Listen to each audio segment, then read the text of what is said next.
que l'on peut entendre d'une mère qui lit un conte à son fils, qui lui chante une berceuse. Plus tard, l'enfant oubliera les berceuses, oubliera le conte, mais il gardera en lui cet engramme de ce qui a été entendu, de la voix, du timbre de la voix, de la disponibilité avec laquelle ce chant avait été chanté. Et c'est cela plus tard qui lui permettra de pouvoir entendre d'autres chants pour justement aider à apaiser la part de l'être en lui, ou la part de ce que j'ai coutume de nommer l'énigme de l'existence.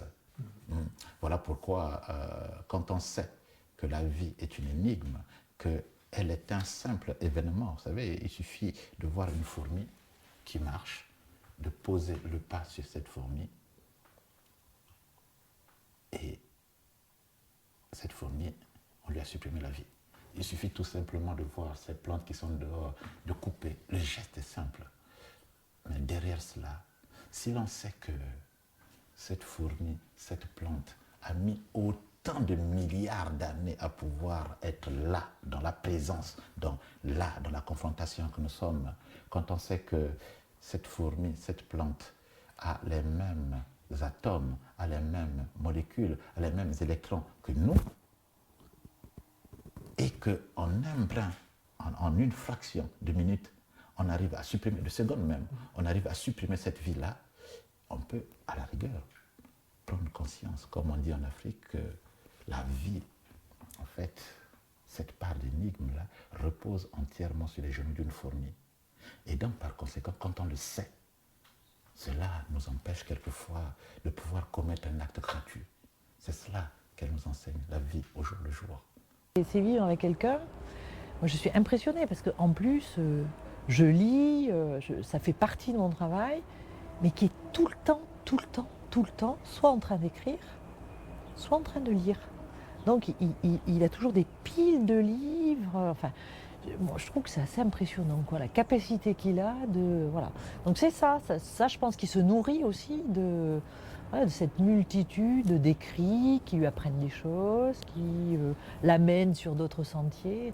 Moi, j'ai envie de l'accompagner pour connaître sa famille, tout simplement, connaître son village, parce que c'est fort quand même. Et puis, finalement, pour voir de manière, pour palper de manière très concrète ce qui transparaît, voilà, dans ses poèmes. Je pourrais rencontrer son monde, voilà, le monde qu'il habite, le monde qu'il a construit et qui a fait que, même s'il est en France depuis de longues années, ce monde continue à l'habiter.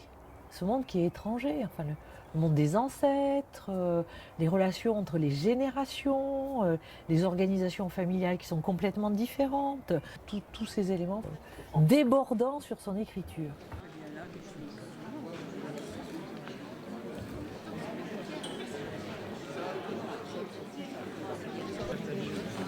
Okondo, Ngono,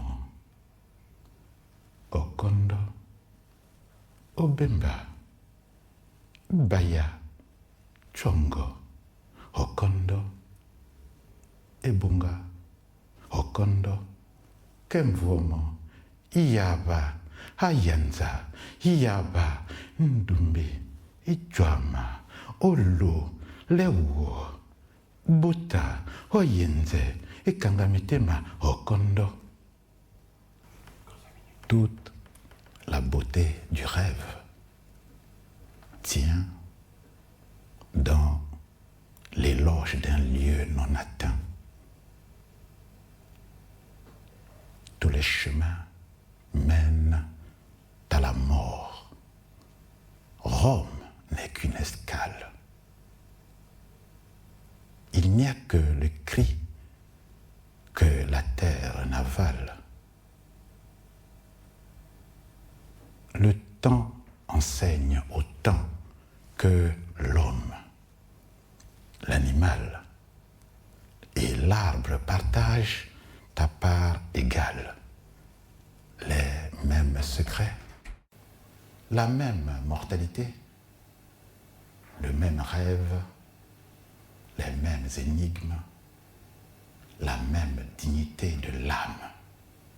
Ainsi, de l'arbre de l'homme et de l'animal, nul ne possède le monopole du plus grand numérateur. Le temps enseigne au temps que le monde entier repose sur les genoux d'une fourmi.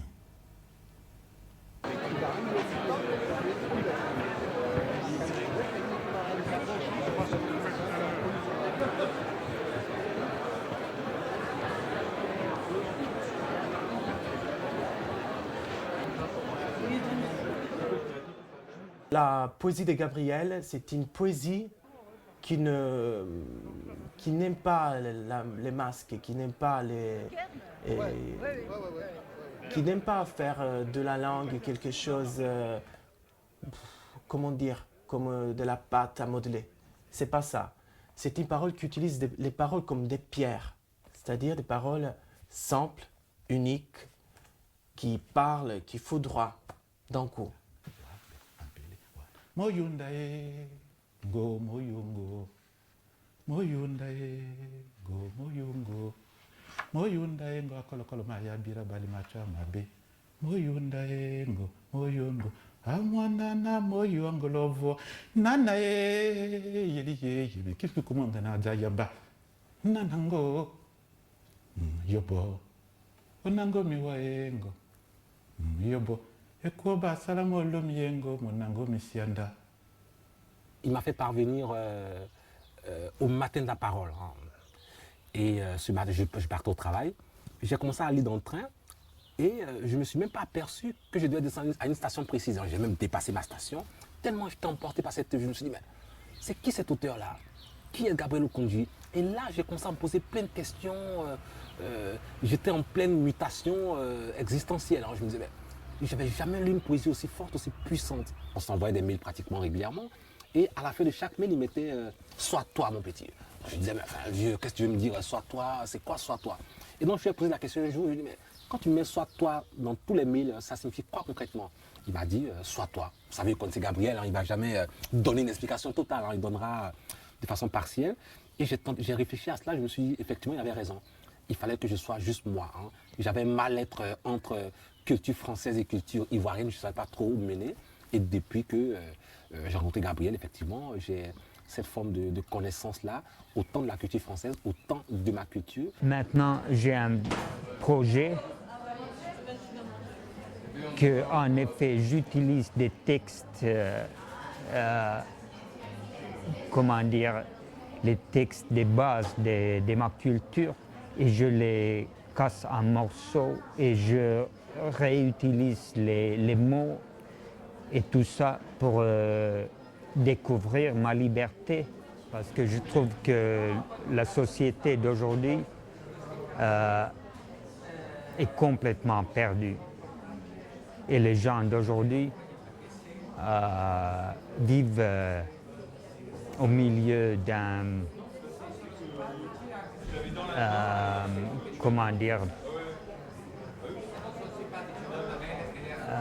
un chaos de l'âme. Et le poète qui vit en marge garde la possibilité pour retrouver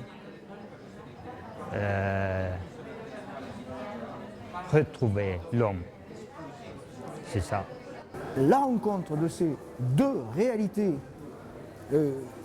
de souffle, d'oralité profonde, a produit donc cette traduction, parce qu'il y avait la production initiale d'autre chose que de la poésie francophone.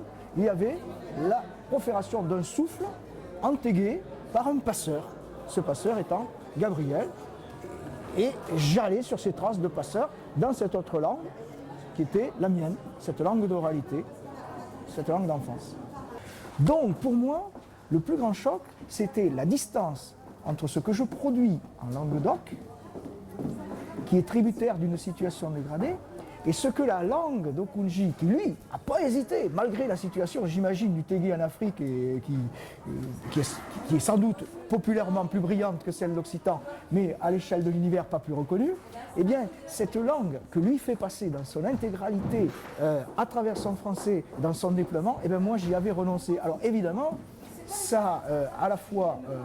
ça m'a interrogé dans ce que j'ai moi-même à produire en Languedoc et dans mon rapport à mes ancêtres, à moi aussi, à toute l'oralité occitane. Donc, évidemment, c'est quelque chose de fort créateur si vous voulez, de fondateur pour continuer à œuvrer. Donc, la dimension française hexagonale qui a figé l'impossibilité de s'ouvrir dans autre chose que le français, c'est le français qui est universel, les autres langues ne le sont pas. Je crois quand même qu'il faudrait rappeler là le mot de Montaigne, tout homme porte la forme entière de l'humaine condition, et toute langue aussi, le gascon aussi, et la langue de Mpana au Congo, celle de Okunji, porte la forme entière de l'humaine condition, et nous revenons à l'universel, je crois. Arbre de mon arbre, arbre tegué, arbre de ma terre de Mpana, aquí que s'és arbre despullat per devent sancat de patria, un arbre sans rusco és un arbre cramat, un arbre cramat és un arbre sans rusco. Un arbre sans écorce est un arbre brûlé, un arbre brûlé est un arbre sans écorce. On n'habite pas la parole comme on habite une case ou une villa que l'on possède. L'homme demeure en périphérie, à la lisière, aux alentours du verbe, car la parole est immensément nombreuse, éminemment complexe, elle est une asymptote. Il a à la fois cette mission de contribuer à l'ouverture de l'hôpital, parce que l'hôpital c'est pas qu'un monde clos, surtout un hôpital psychiatrique où il y a des malades mentaux qui font peur, de l'ouvrir et en même temps d'amener l'extérieur. Grâce à lui, on a pu faire rentrer beaucoup de gens, de poètes, d'écrivains qui ne connaissaient pas l'hôpital psychiatrique, soit parce qu'ils avaient peur, soit parce que c'était fermé. Il les amène à l'intérieur et puis ensuite il offre aux patients des espaces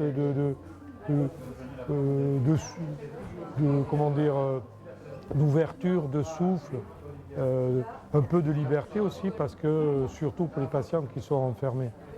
Moi je suis un grand fan parce qu'il arrive à fédérer, à nous ramener, aussi bien moi dans mon travail que l'ensemble de l'établissement, relativiser les choses et offrir beaucoup à la fois à l'institution, aux gens de l'institution et aux usagers, aux malades qui reçoivent. Et c'est ça, dans cet échange. Et là, Gabriel Okunji est irremplaçable. Alors, je suis très heureux, au nom de notre assemblée départementale, de se dire qu'en Gironde, eh bien, on a la chance que tu aies trouvé bonheur à y vivre. Et puis, la Gironde te remercie pour tout cela. Je sais aussi que tu apportes beaucoup à la jeunesse.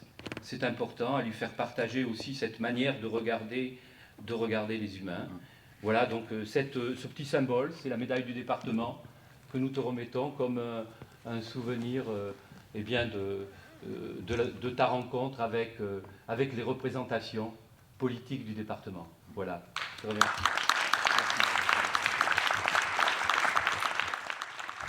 Oui, je suis girondin. Oui, je suis aquitain. Ma mère disait que la terre est immense au pied d'un seul arbre. Nous avons la preuve ce soir. Il y a là la Finlande, l'Angleterre, l'Italie, il y a même le Pays Basque. Hein. il y a même Bordeaux et l'Occitanie qui est en Angleterre, et il y a Paris. Alone in my usual solitude, I search my soul in its need to be alone. Alone in my usual solitude, I search my soul in its need to find the world.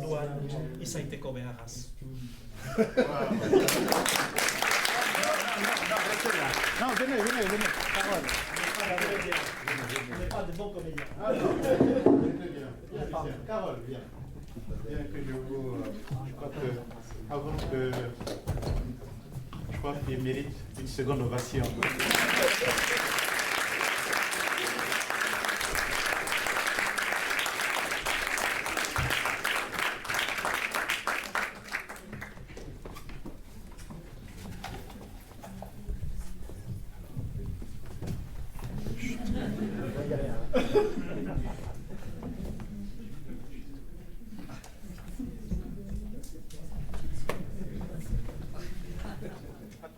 Vous, grand-mères, femelles bafouées, femmes honorables, dites-moi, que sont-ils devenus ces enfants rêveurs du lointain paradis d'Okondo? Ceux-là même qui dansaient la transe des rires en offrant leur voix aux aïeux. Dites-moi, ma cervelle sans gloire mendie la lumière de votre parole. Majestueuse terre d'un pana au vaisseau chargé de douleur, terre née de la blessure profonde d'un cœur trahi, terre de cendres, territoire d'immenses éclairs. Qu'a-t-on fait? Qu'a-t-on fait? Qu'a-t-on fait du souffle tégué de tes maîtres féticheurs?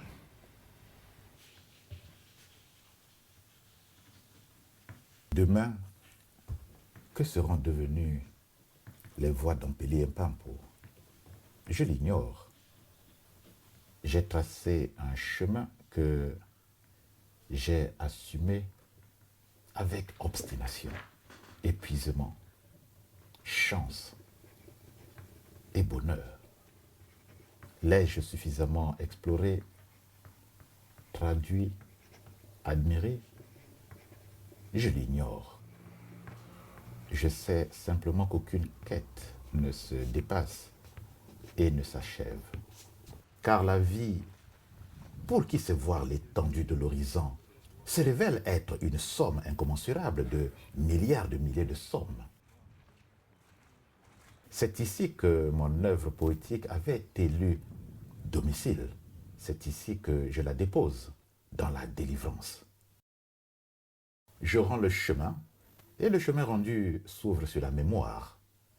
Au bout du voyage, il me reste la dignité d'avoir évoqué Ampélie Mpampo, ces deux diseurs d'essentiel, ces deux porteurs de souffle que mon audace aura réunis dans ce dialogue que transmet le souffle dans l'oreille de qui a su entendre.